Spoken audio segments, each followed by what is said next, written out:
Our lead story of the day is regarding the ESG movement and how the vast majority of voters have never even heard of it. If you're one of those, you're going to want to pay attention because this one affects you, your investments, your retirement, your pocketbook, your liberties, your freedoms.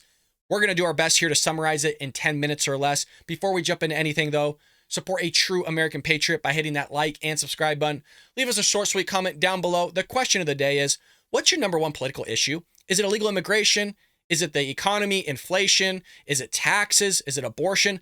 Let us know in the comment section below. We'd love to hear from you. And folks, quite frankly, y'all know we're being shadow banned here. So you leaving a comment, hitting that like and subscribe button does yeoman's work in supporting the show. And it basically forces a YouTube algorithm without human intervention to push our videos out there to new viewers who haven't seen our content or our channel.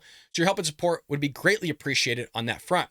Well, again, there's a new poll that was released, and it basically showed that the vast majority of voters did not know about the ESG movement or never even heard of it. And if you're one of those, ESG just stands for Environmental, Social, and Corporate Governance Score or Movement, also known as ESG.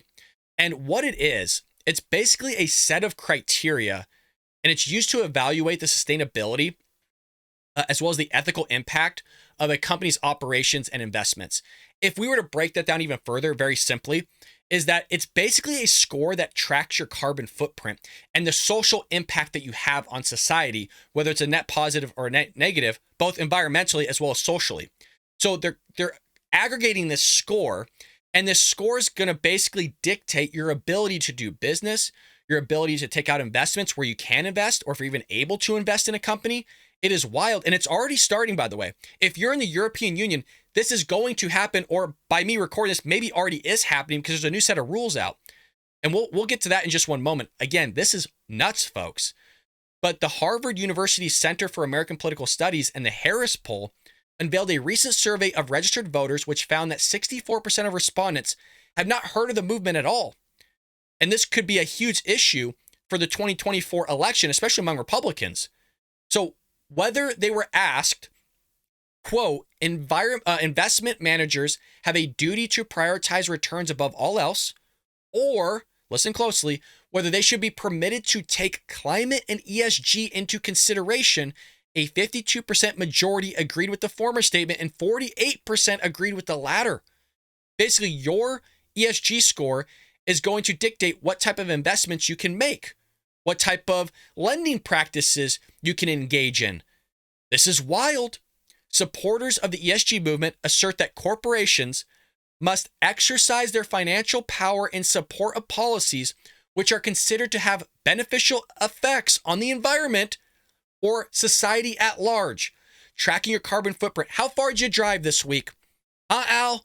Oh, you didn't. You beat what we were told you to do. That you didn't meet the criteria. You went over the threshold of how far you're allowed to drive. Well, we're gonna have to dock you points, man. I'm sorry. Just doesn't work that way.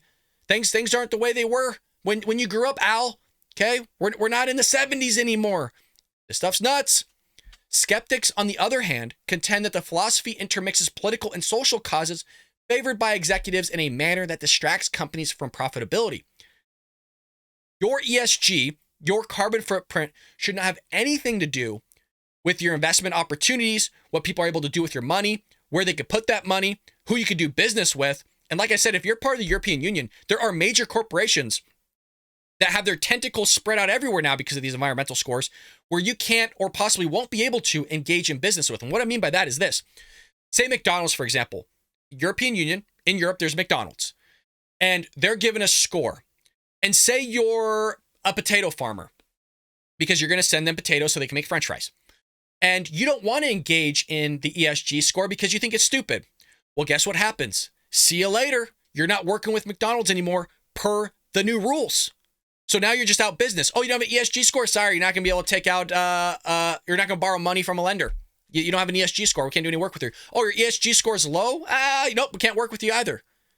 So predicated on your carbon footprint or your social impact of what you say online, the things that you do in society, that is dictated by those that are holier than thou, meaning the politicians and the new world leaders out there. They're going to dictate your score for you, and you might be SOL. You literally might be SOL. That's why there's talks right now of why the Democrat Party is pushing electric vehicles. It's not about the environment, folks. It's all about control. It really is. It's all about control. You could put everybody in an electric vehicle in the United States. You still have India polluting more than ever, China polluting more than ever. So you think of the world as an entire trash can. You just stop putting your trash into it. Everybody else is still throwing their trash into it. You made no effect whatsoever. So we're all getting screwed while everybody else is living in prosperity, or at least developing as a nation as the right that they should have. But you're going to sit here and screw us in our economy. And again, it's all about power. And the reason why I say that is because they want to institute electric vehicles so that you only have 100 miles in a week that you're allowed to drive, and you go beyond that, your car's just not going to start. And people go, well, that's crazy. No way, Brad, no way. No, it's already happening. Not with vehicles, but they do it with your air conditioner or heater in the state of California. If you have like a Nest or a thermostat, they will literally turn it off. Yes, you heard me correctly. You'll go, why is it so hot in here? Because the state turned it off, the power grid turned it off, somebody turned it off. And they're going to do the same thing with your vehicle. They're going to limit, they're already talking about this, they're going to limit the amount you drive. They're talking about it in the state of California, by the way, increasing your gas tax based on the amount of mileage that you drive. And the gas tax could change from locality to locality. What I mean by that is if I drove 30 miles north, not even 30 miles, if I drove like 20 miles north into LA County, I would probably be hit with a different tax on gas. And that'd be calculated based on my mileage of how many miles I drove within that locality and the tax I'd be hit with it. This is all being calculated. Movement with technology, folks, is nuts. You got to be on board with this, or not on board, but you got to be engaged with what's going on with ESG because it's going to impact you and your retirement. It's insane. 63% of Republicans affirm that investment managers should prioritize returns above all else. While, are you holding on to your seat, folks? 56% of Democrats affirm that fiduciaries can take climate and ESG into consideration. These people are idiots. It's like they don't have their head connected to their body or their brain. They can't sit there and think going, God, maybe my carbon footprint sucks. God, maybe I'm not doing so great for the economy and society. Maybe I might be affected by this. And they're going, oh, we should institute it. I'm all for the turtles. I love turtles. Unbelievable. Equal shares of independents, on the other hand, support the two assertions. So they don't know where they are. Oh, well, that one sounds great. I don't know about that one. Because nobody wants to research this stuff. Nobody takes the time to see what the ramifications are of all these things. It's just all negative. It's straight power coming from those above us telling us what we can and can't do in our personal lives. And that's why when I started the show, I said, look, this has everything to do with your liberties and your freedoms.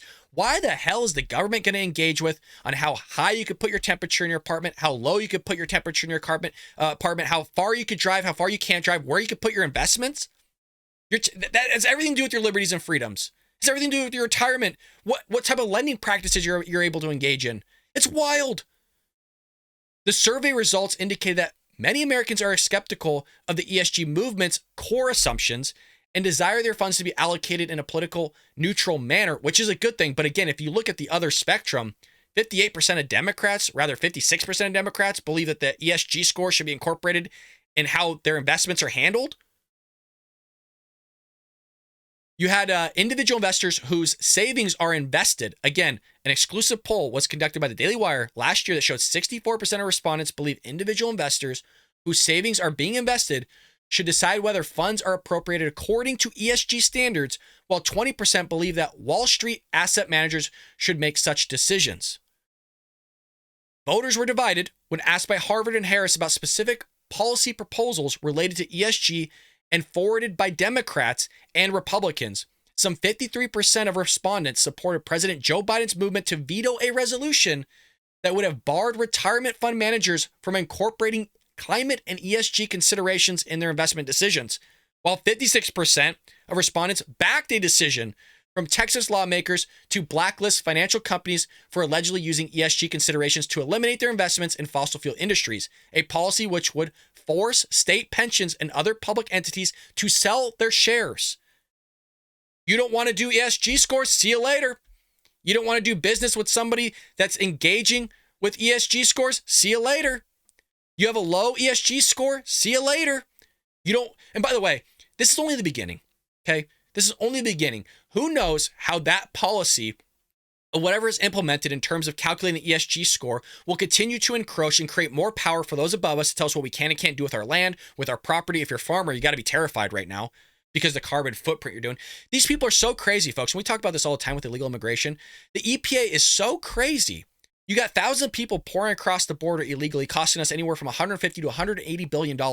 So you have, there's a point to this, I promise. There's Texas and Arizona They're going, you know what, we're going to use shipping containers out there in the middle of the desert so that we can at least curb illegal immigration somewhat. EPA comes in and says, this is ruining the environment. It's a desert with metal and it's ruining the environment. Can you imagine them going in, you're using too much water. It's having a negative impact on society. It's having a negative impact on the environment. Oh, you're using this pesticide. Oh, you're doing this. You're negative. We're going to drop your ESG score. It's like your credit score, folks. We're going to drop your credit score because you were late on a payment or whatever it was. That has a negative impact on some people. That stops them from being able to borrow. It's the same thing, but a lot worse and a lot more encroaching on your personal life than a credit score ever was. Stuff's wild. Oh, you wrote something stupid online? We're going to knock that down a little bit. We don't allow that. Oh, you said something we don't like? Who dictates that? Hate speech? Well, if you're a Republican or conservative, you better be really scared because we're already being knocked down. We all know we're being shadow banned here on YouTube. It's wild. It is wild. But ESG scores has emerged a salient issue in recent years as Republican state treasurers and attorney general divest state pension funds from asset management firms that promote the movement. Candidates for the Republican presidential nomination are expected to voice their criticisms of the philosophy, thank God. And this is, for one, Florida Governor Ron DeSantis, who has not yet officially announced his candidacy. And he did mention that because he's getting a lot of heat here from what Trump is saying and him not responding. He's like, I haven't even announced yet. Why are people talking about this? And he's repeatedly made headlines for policy opposing ESG, which is a good thing. You also have Vivek Ramaswamy, a former biotechnology executive who recently established an asset management firm of his own, entered the race largely as an opponent of corporate wokeness. And there is talks, and I don't know how true this is, so hold it as a grain of salt. I heard rumor that one of the reasons Bud Light had Mulvaney, was it Mulvaney or what's the guy's name? Dylan Mulvaney, I think it was his name, on the Bud Light can, was because they wanted to sit there and improve their ESG score. Because remember, it's not just about carbon footprint in the environment, it's also socially as well. So they're thinking, again, this is all alleged and rumored, I don't have proof of this. What people are saying is, hey, let's sit there, put a trans dude on the can, and that's going to be a net positive for society. And so our environmental score, ESG score, environmental, social, and corporate governance score should increase because look what we're doing for society. Look what we're doing for the trans community. This is a good thing. So they were thinking that would help with their score. It would help with lending practices. It would help with business. They can engage with others, even globally, because you have the European Union. This stuff has tentacles everywhere. I'm only scratching the surface, you guys. Only scratching the surface. I'm only summarizing some parts. Like I said, it has tentacles because if you're McDonald's, you have a lot of suppliers. You have a lot of people that are supplying certain things like potatoes, tomatoes, lettuce, onions, the steel for the buildings that they're building, the cement, the concrete, all that stuff. If you don't have an ESG score or you have a certain score, you're not able to do business with those companies, especially if you have a high percentage of revenue attributed to a certain company. That's dangerous. Like 10% or greater, that's going to be highlighted. It should be highlighted by your accountant or at least disclosed for you if you're a private company going, look, man, you got to be careful here. This is 10% of your company. Some people it's like 50%. And if you have an ESG score that's going to knock you out, you're screwed, man. And who knows how you have to climb the ladder to get that one. You're going to have to do some stuff that you don't even believe in to do that. Oh, you're a religious person? You don't want to bake a cake for a lesbian couple? There goes your ESG score. Yeah, you're screwed now, man. Well, how do I build that? Well, you got to bake a bunch of cakes for a bunch of lesbian couples and you're going to like it. Oh, it goes against your religious freedom? That doesn't matter. It's hurtful to society. You guys need to stay up to date on this, folks, because I'm telling you, it is wild and it's nuts. Let me know what you think about that in the comment section below. I hope you enjoyed that clip from the Bald Brad Show. If you did, make sure to hit that subscribe button so you can stay up to date on all our future content.